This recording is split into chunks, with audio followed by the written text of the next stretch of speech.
Sir వైజాగ్లో బే city, విశాఖపైనే focus, మరోపక్క భూములు పందేరం, జగన్ రూట్లోనే కూటమి వెళ్తుందా అంటూ కథనాలు.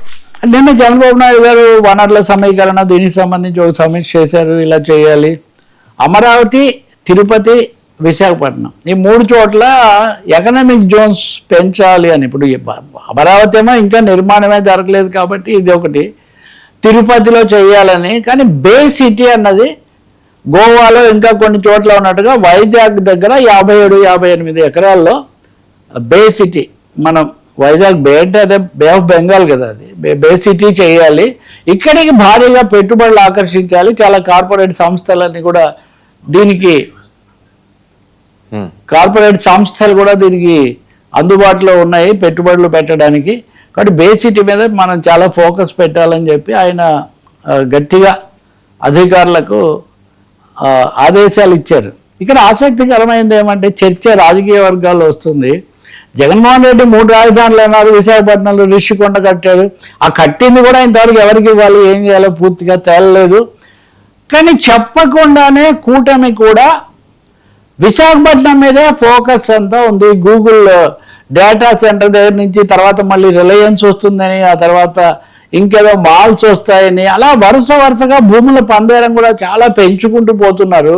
దృష్టి అంతా కూడా విశాఖపట్నంలోనే ఉంది. దీనికి ఒక కారణం ఏమంటే విశాఖపట్నంలో భూముల విలువ ఎక్కువ, విశాఖపట్నానికి రావడానికి ఇన్వెస్టర్స్ ఎక్కువ ఆసక్తిగా ఉండటం, ఈ కారణాల వల్ల దీనివల్ల విశాఖలో నిరసనలు కూడా వస్తున్నాయి. ఇందాక మనం మాట్లాడుకున్న కొంతమంది జనసేన నాయకులు కానీ వామపక్షాల నాయకులు సరే విశాఖ ఉక్కు లాంటి సమస్యలు కూడా మనకు విశాఖపట్నంలోనే వస్తున్నాయి. సో అమరావతి 7-8 ఐకానిక్ బిల్డింగ్స్ నిర్మాణం జరుగుతుంది, కానీ మిగిలిన ఫోకస్ అంతా మటుకు విశాఖపట్నం మీదే ఉండిపోతూ ఉంది. తిరుపతి ఉండగా అంతకుముందు కర్నూలు అన్నది మటుకు అసలు రాయలసీమ అంటే కర్నూలు అన్నది అది కాస్త పక్కకు పోయింది. కాకపోతే మొన్న లోకేష్ ఒక మాట చెప్పారు, హైకోర్టు శాశ్వత బెంచ్ ఏర్పాటుకు మటుకు మేము చర్యలు తీసుకుంటున్నామని. ఇప్పుడు వైసీపీ వాళ్ళు జగన్ చెప్పి చేశాడు, వీళ్ళు చెప్పకుండా చేస్తారు, అంతా వైజాగ్లోనే వీళ్ళు కొల్లగొట్టే పని అంతా కూడా జరుగుతుంది. పర్యావరణానికి కూడా ఒక తీవ్రమైన ముప్పు వస్తుంది.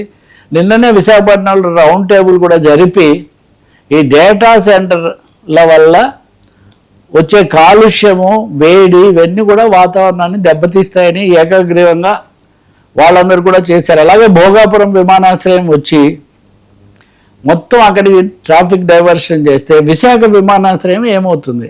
విశాఖ విమానాశ్రయాన్ని కనీసం కొంతకాలం అన్నా కొనసాగించడం కాకుండా ఉన్న ఫలాన విశాఖ విమానాశ్రయాన్ని మూసేస్తే, అలాగే విశాఖ ఉక్కు పోయి విశాఖ విమానాశ్రయం ఒకటే సరిపోయి వీటిని కూడా కార్పొరేట్ ఇంట్రెస్ట్ల కోసం అటు భోగాపురం ఇటేమో ఆర్సిలార్ మెట్టర్.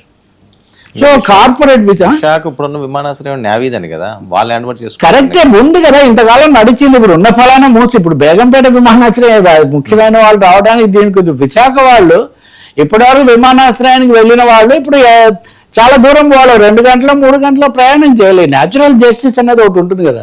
ఇప్పుడు తిరుపతికి రేణిగుంటుందని ఎప్పటికప్పుడు అప్పుడు ఉంది, కానీ తిరుపతిలో ఒకటి ఉంది అనుకోండి, రేణిగుంటలో పెట్టాం కాబట్టి ఉన్న తిరుపతిలో మూసేస్తామంటే అప్పుడు సమస్య వస్తుంది కదా. ఉంది నేవేది ఇక ముందు కూడా ఉంటుంది, అదే మూత పడదు.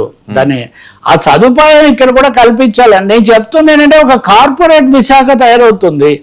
అది భూములకు సంబంధించి కానీ, ఇన్వెస్టర్స్కు సంబంధించి కానీ, హైవే భూములు తీసుకోవడానికి సంబంధించి కానీ, ఇది ఇతర చోట్ల కంటే ఏపీలో ఎక్కువగా జరుగుతుంది. నిన్ననే గుజరాత్లో అదాని ఒక పెద్ద ఇది పెడుతున్నారు, దానికి భూములు తీసుకుంటుంటే చాలా తీవ్రమైన నిరసన వస్తే గుజరాత్ ప్రభుత్వం దిగొచ్చి 2 రెట్లు పరిహారం ఇస్తామన్న వాళ్ళు 4 రెట్లు పరిహారం ఇవ్వడానికి ఒప్పుకున్నారు.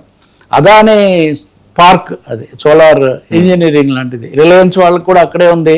అంటే నేను అంటుంది గుజరాత్ కంటే ఇంకేముంటుంది, అదానికి మోదీ అదాని ఇద్దరికి సంబంధించిన గుజరాత్లోనే పరిహారం పెంచడానికి రైతుల ఆందోళనలకు సిద్ధపడుతుంటే ఇక్కడికి వచ్చేసరికి రైతుల దృక్పథం అనేది దెబ్బతినిపోతుంది అన్నది ఇక్కడ కీలకమైన అంశం.